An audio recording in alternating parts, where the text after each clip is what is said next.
Man, you music theory elitists aren't gonna like this plugin. So this is how you make a beat in seconds using the Hexachords Orb producer suite.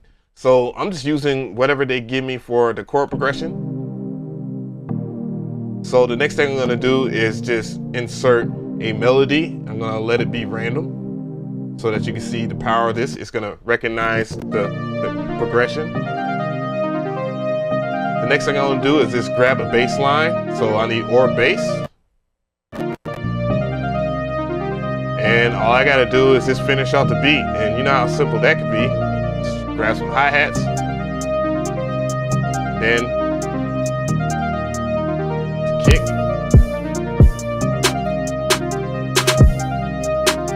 Wait, there's some more. If I don't like anything that's in there, I can just hit the randomize button and everything will change.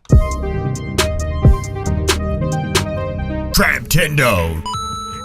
What is going on, guys? So as you can see by the opening video, yeah, Hexachords is really coming with it with the Orb producer suite. This suite is very similar to Captain Chords, but I would say Captain Chords could learn a lot from this. And I'm not trying to do a review on it. I'm going to show you, some of the new features about it because a lot of you guys actually asked me to do a review on it. So I'm going to give you my pros and cons. The link will be in the description box. And I want to know in the comment section, is this game ending or not? So I'm going to go ahead and use what I started at the beginning of the video. And what I'm going to do here is mess with like the bass, and I'm going to talk about the core parts of this. So the bass it sounds like this right here right now.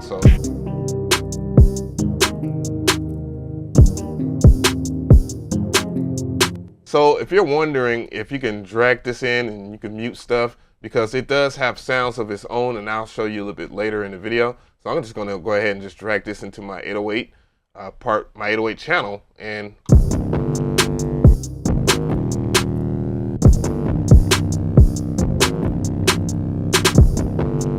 yeah, like you can hear from there that you can do your 808s and stuff like that. I mean, that sounds more bridge-like, but what I could do here is go into the bass, and I'll go into the chord part in a second here.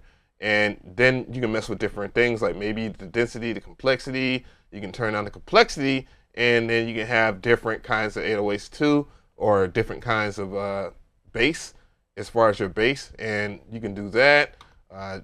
If the main melody itself wasn't sounding right to you, you can change that main melody to something else, of course.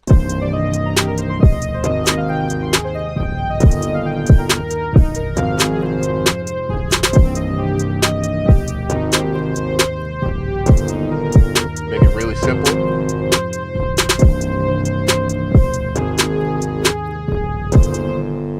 You could do a whole bunch of stuff. You could turn down a lot of things. You can change the sound in every last one of those orb parts. And they all talk to each other, as you can see too as well. Like they all speak the same language. If I was to go back out and, I'm just going to play this real quick.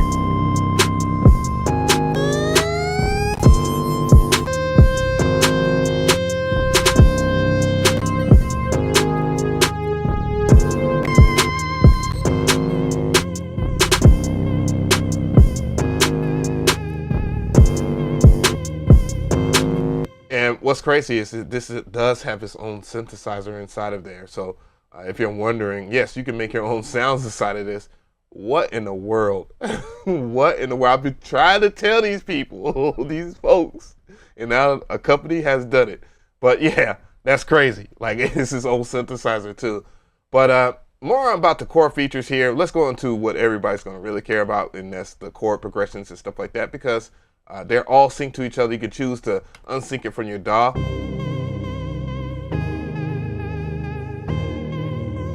Again, you can choose to flip the melody.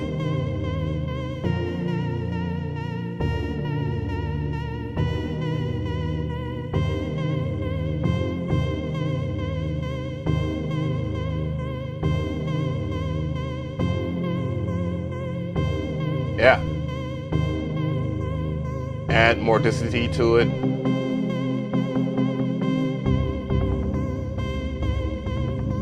You can even change the bar length. The chord progression itself, and they got a whole bunch of stuff.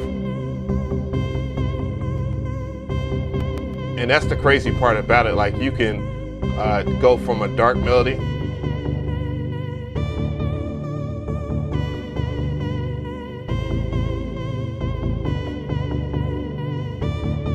What are they doing in 2020, man?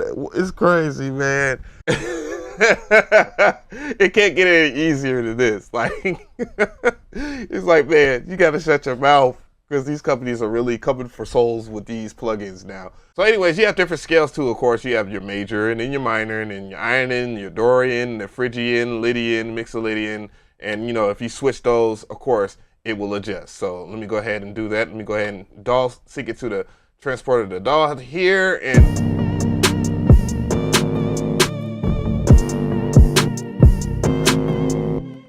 what I need to do here while I'm doing that, whoa, you can change the time signatures, which will overall affect this. You can also, you can drag stuff over too as well, and that's kind of insane.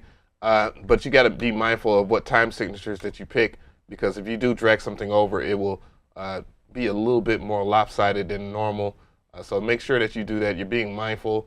So once I drag things over, let's go ahead and hear that. Let's go ahead and play.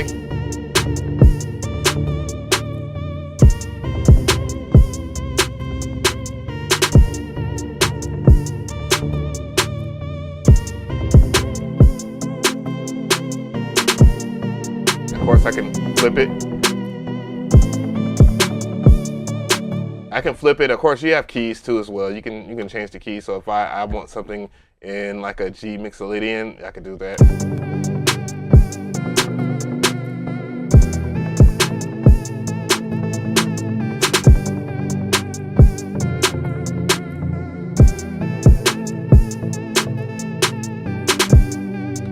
And then you also can switch from sevenths, ninths, and sharp, flat ninths, sevenths. You can do whatever you want just by, and you can highlight them too, so you don't necessarily have to have like your opening chord in a certain way. You can do different types, major, minor, augmented, and stuff like that. I just highly recommend that you play around with it.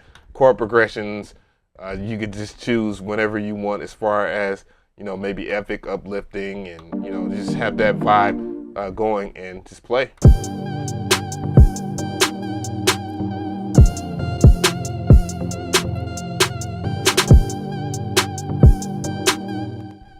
And you can go from there. So what I'm gonna do here is just grab the bass, and let's see what we got in terms of how the 808 will sound like. Boom. All right, it's a little bit too crazy, so let's go ahead and drop the density a little bit, because we don't want it to be that wild. And, you know, just drag and drop, drag and drop, drag and drop your. It might be a little bit too complex right there. I don't like that. So maybe something a little bit more home hitting. Let's go.